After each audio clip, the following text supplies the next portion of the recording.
Well, hello everybody. Welcome along to SportsBet TV with me, Paul Alster. It is great to be back with you. Been a bit of a rough week with the COVID taking its toll, but I've lived to tell the tale, and I have my voice back, which has its pros and cons, of course, depending on who you ask. I'm delighted to be offering you two more free tips for Saturday, the 22nd of October. If you happen to be finding us for the first time, press that red button just below this screen, the subscribe button. It's absolutely free. The whole service is free here at SportsBet. You'll be getting my free selections every time I post them. And of course, last week I gave you two selections, and well, we did really well. Of course, when you're tipping at good each way prices, as I tend to do, places count. And last week I tipped you Trawlerman, recommended at 22 to 1. He went up at 20 to 1 in the long distance cup that was eventually won by the marvellous True Shan, who battled back to beat Coltrane. But Trawlerman, who came there with every chance just over a furlong out, wasn't quite good enough on the day, but it was a big step up, as I suggested it would be, on his Ebor form. And I think he's a horse who's going to be a nice horse for the cup races next year for Godolphin. So he kept on well under Frankie to be third. So that was the first leg of the place double in. The second leg was a race that most people wouldn't have really been looking at. That was at Catterick in the Catterick Dash. And I'm happy to say that Music Society for Tim Easterby, that I recommended at 16 to 1. He drifted out a touch to 18 to 1. He stayed on really well in the closing stages to get up for the third place. I know plenty of firms were paying 4 places for that actually as well. But that meant that we had the place double, which was just about a 21 to 1 place double. So there really is nothing to complain about there. And that is a very, very nice return. Better, of course, than backing plenty of short ones and hoping for a few winners, which wouldn't make you a profit in many cases. That was another profitable weekend for me here at SportsBet. So let's hope it's going to be a bit more of the same, or at the very least, we get a proper shout for our money. The first of my two selections Saturday goes at Newbury in the 150. The 7 furlong Group 3 Horace Hill Stakes is for 2-year-olds over 7 furlongs. They're forecasting good to soft ground, and there are 9 runners.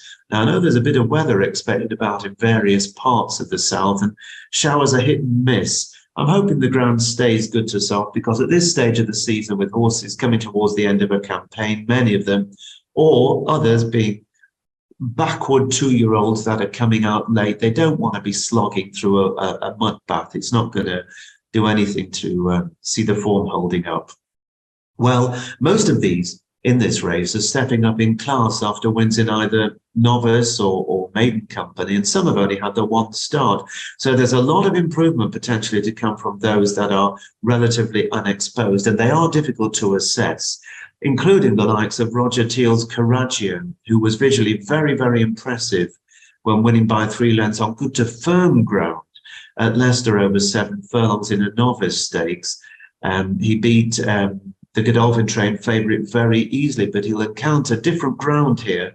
Roger Teal doesn't express any concerns on the ground, and he did look as though he could be a good one for Roger. And let's hope that he runs well for him. Now, Striking Star represents Charlie Appleby, who has a wealth of talent in his stables, of course. He's a beautifully bred horse. He's by Dubawi, and his dam was second in the 1,000 guineas, so he's bred to be a champion.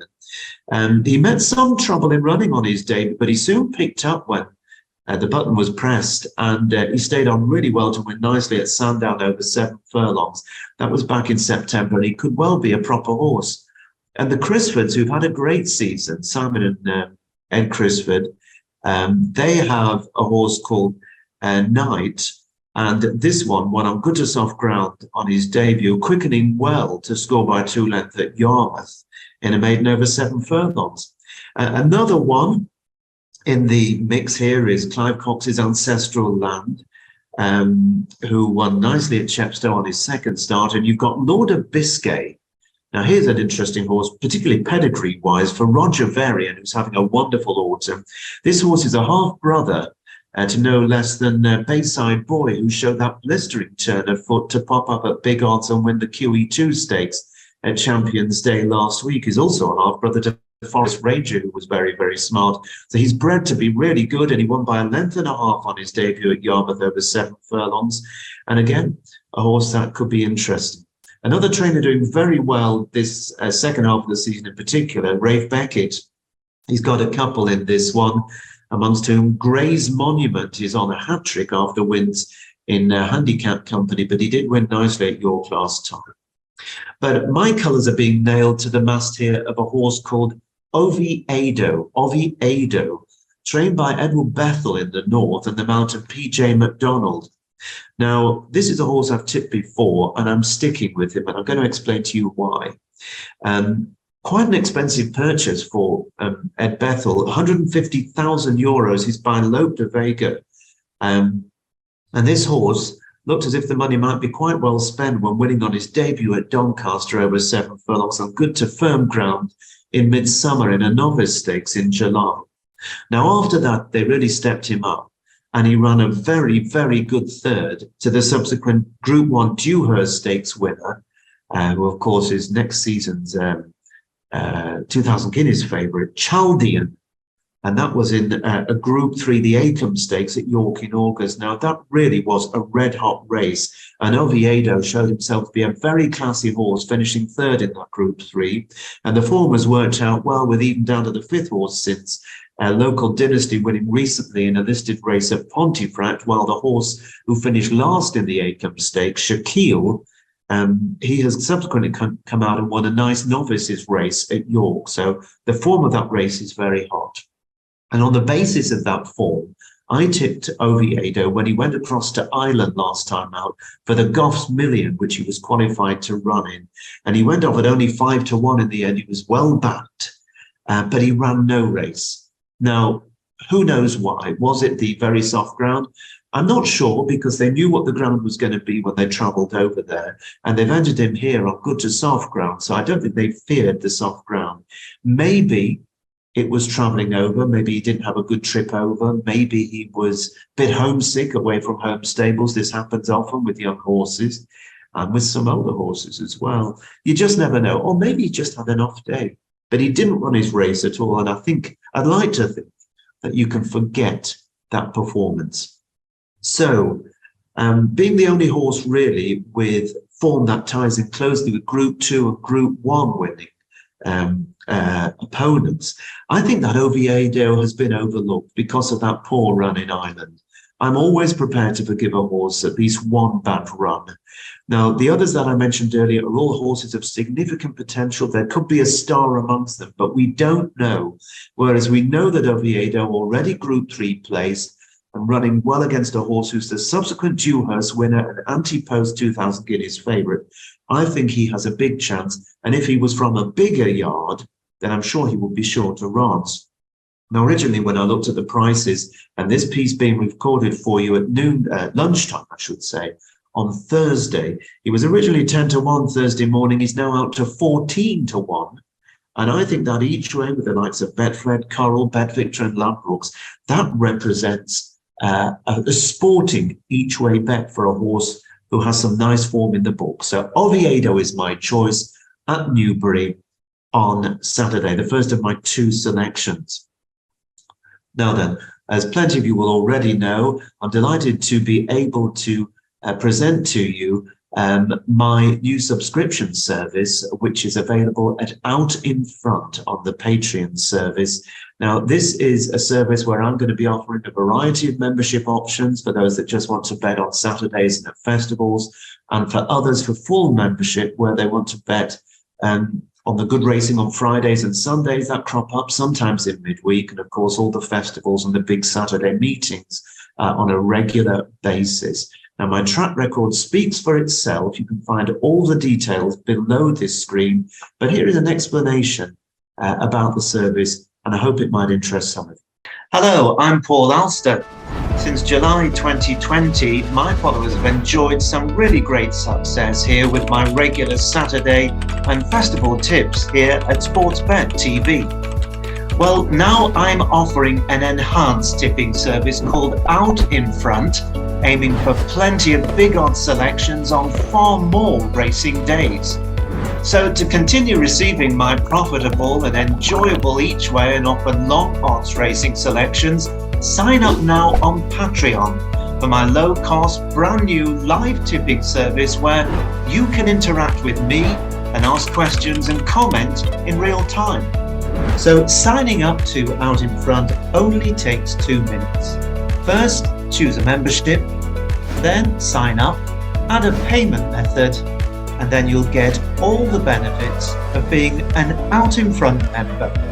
I can't wait to see you, so sign up to the new Out in Front real-time tipping service with me, Paul Alster. So there we have it. That is my Out in Front subscription service. I just want to make a point, by the way, about a piece that was in Thursday's Racing Post, and that was from one of their top columnists, Kevin Pullein.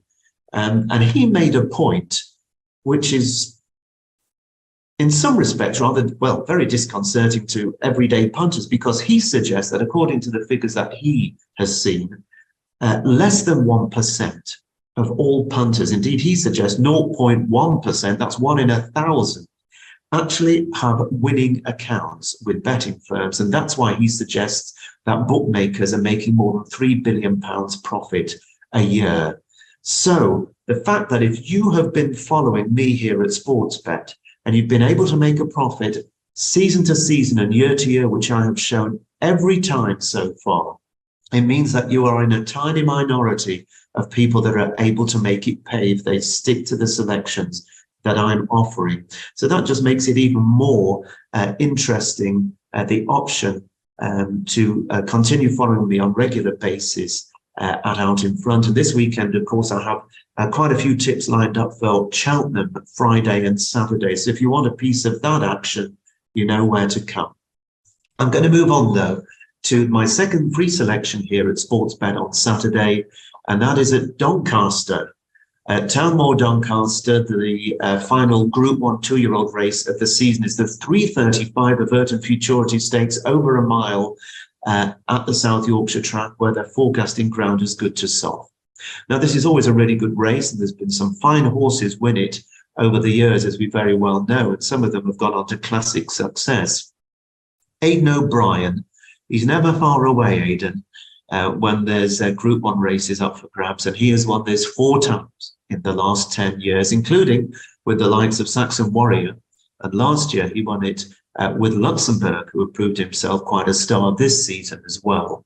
Well, he runs 2 in the race. He runs Salt Lake City, a Navan maiden winner, who I think is possibly going to be there to set the pace for the main Ballydoyle selection, which is Auguste Rodin.